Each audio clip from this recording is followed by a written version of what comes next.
เดี๋ยวข้าพเจ้าสิพาไปสัมภาษณ์วิธีการทดลองวิจัยและพัฒนา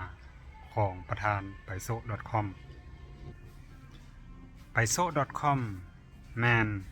แพลตฟอร์มเกี่ยวกับการเกษตรเนาะซึ่งเน้นใส่การวิจัยและพัฒนาการเกษตรกำลังเฮ็ดหยังนี่ อันนี้แม่นกำลังทดลองปักซ้ำมันต้นอีฮูม โอ้มันมีอันนั้นเนาะ ได้ นี่ใบน้อย แม่น มี ได้จงตา ใบ ไว้ น้อย แล้วก็เพื่อให้มันขึ้นนั่นงาขึ้นมา ๆขบวนการนี่แม่นหยังได้จ่อหูอยู่บ่นี่ แม่น ให้น้ำออกอยู่บ่ เจ้าให้น้ำออก เขาเอิ้นหยังปักซ้ำวะ แม่นเขาเอิ้นปักซ้ำตัวนั้น ใส่หยังได้นี่ใส่หยังได้ ใส่ตัวนี้มันจะใส่น้ำย่านยาเล็งหัก เลี้ยงหางมันแม่นบ่ แม่น การบำบัดรักษาได้ซั่น ก็มีแต่ปะไว้โฮมแล้วก็หดน้ำประมาณ 2-3 มื้อจังหดเพราะว่าต้นอันนี้มันเนื้อมันอ่อนเนาะเพราะว่าย่ามันเน่า หวะตัวนี้ผมเนื้อมันอ่อน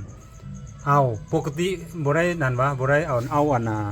ย่างนี่งวมทางเทิงวะ ย่าง โกกทางเทิงวะ ตัวนี้มันจะบ่มีเรื่องงอมเลยปกติเขาจะเอาเครื่องงอมแต่ว่าตัวนี้มันปลูกง่ายก็เลยบ่ต้องงอมก็ได้